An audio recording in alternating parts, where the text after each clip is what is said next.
A quiet hum filled the deep space communication center, the kind of low vibration that only equipment running at its limit could make.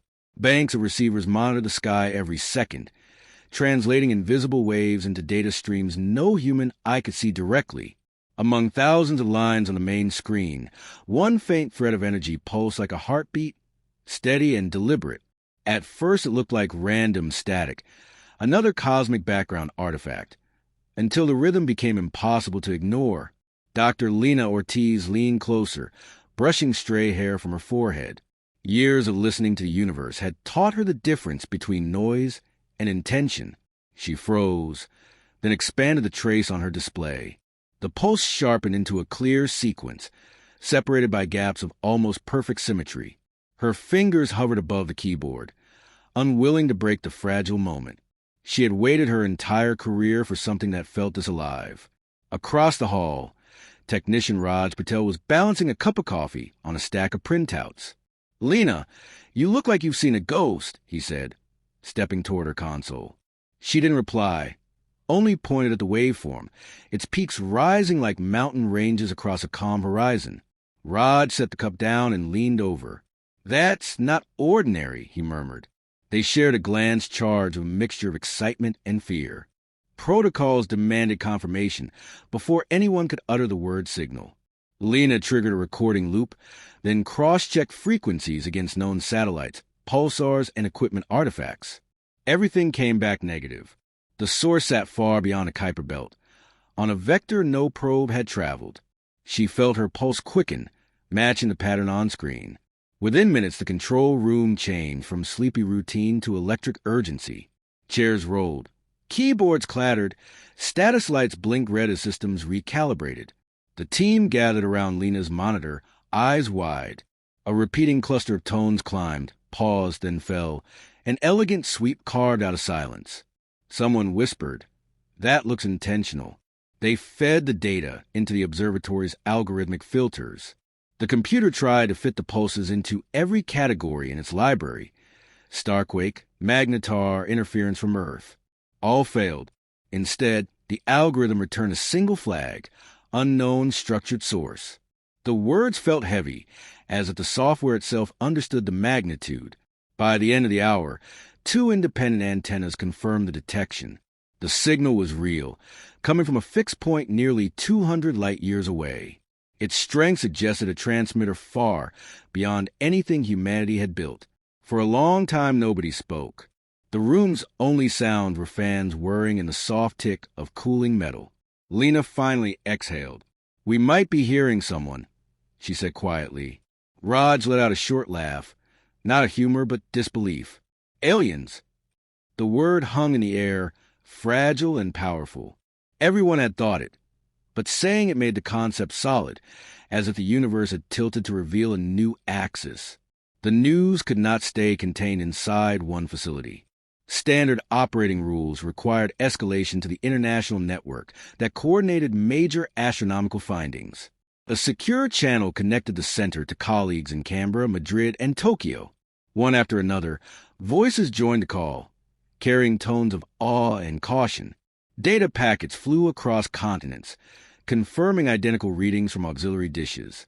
No known object fit the profile. Through the next hours, a clear picture emerged. The transmission consisted of bursts spaced according to prime numbers, interlaced with faint modulations hinting at a second layer. To Lena, the structure resembled an invitation encoded in mathematics, a universal language chosen carefully. The senders, if that was truly what they were, wanted to be understood. Outside, dawn painted the desert horizon pale gold, unnoticed by those inside. They were already drafting reports for agencies and research partners, balancing excitement with the responsibility of accuracy. One wrong assumption could spiral into public hysteria or political exploitation. Yet even as they debated, each of them felt an irrepressible thrill. Humanity might not be alone, and the proof was singing through their speakers. Analysts dug deeper, applying Fourier transforms and machine learning decoders. The more they stripped away noise, the more refined the signal became. It seemed to carry instructions, almost like a map rendered in frequency space. Coordinates began to emerge. not of any region inside the solar system, but far beyond, nestled near a small yellow star in a constellation usually ignored by amateurs. The coordinates were precise enough to aim an optical telescope. An hour later, images arrived from the orbital array. Against the black velvet of space floated a faint glow, subtle yet distinct. It wasn't a star, and its spectrum lacked the fingerprints of any known nebula. The shape suggested something artificial, a geometry that did not occur naturally on that scale. Engineers triple-checked their optics, convinced at first it was an error, but the glow persisted, steady, waiting. While scientists wrestled with evidence, administrators worried about consequences. How long before leaks reached the press? Would governments try to claim ownership of the discovery or bury it under secrecy? Memories of past cover-ups flickered through minds around the table.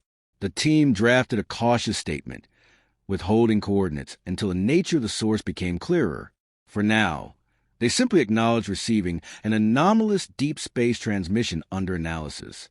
Yet restraint could not still the human imagination. Messages bloomed across encrypted chat rooms between astronomers. Was this an attempt at contact, or a warning? Could it be a natural phenomenon, wearing a mask of intelligence? Every theory led back to the same tantalizing possibility. Someone had built a beacon and aimed it at Earth's neighborhood. Lena stayed at her station long after others left for rest. She replayed the sequence repeatedly, letting its cadence sink into her bones. There was elegance in its restraint, as if the sender assumed patience from the listener. She pictured minds on a distant world, waiting through centuries for another consciousness to answer. The thought sent a shiver down her spine, but not a fear of recognition. When night reclaimed the sky, additional observatories came online, their dishes rotating toward the mysterious star. Data poured in, filling servers with terabytes of measurements. The signal strength rose subtly, as though responding to attention. Teams proposed building a dedicated receiver array, something capable of parsing faint substructures buried in the stream. Budgets, politics, and egos would soon collide, but in that first flush of discovery, collaboration outweighed rivalry. As the 24-hour mark approached, the pattern changed for the first time. Between prime bursts appeared faint harmonics, forming shapes reminiscent of diagrams. Analysts gasped as visualizations rendered what looked like a spiral unfolding into radial arms. It could be random artifact or deliberate design hinting at physics yet unknown. The possibility of embedded knowledge thrilled the researchers. They felt as if standing at the threshold of an alien library. A sudden thought struck Raj. If the signal carried meaning, was it safe to keep listening without precautions? The signal did not fade with time.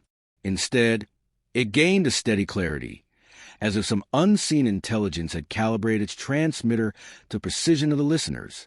In control rooms across the planet, technicians watched new data scroll in real time, their screens alive with elegant pulses and secondary harmonics. A consensus formed quietly. This was not a natural broadcast drifting aimlessly through the void. It was deliberate. Within 48 hours, an emergency summit convened over encrypted networks. Representatives from scientific agencies, defense organizations, and a handful of private firms appeared in a mosaic of faces lit by computer light. The chair opened the session with a simple statement. Humanity has received an unambiguous transmission from outside our solar system. We must decide how to understand it and how, if at all, to respond. Workshops spun up instantly. Linguists examined the spacing between bursts, hunting for syntax. Mathematicians treated the whole as a vast equation.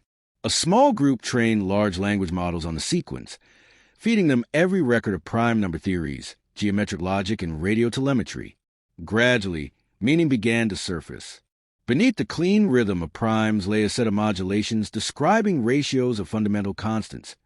Hydrogen hyperfine line, electron mass, Planck length. The message was introducing a common frame of reference, establishing a shared reality. With that foothold, another layer became readable. The pulses shifted into a matrix that resembled a compressed image.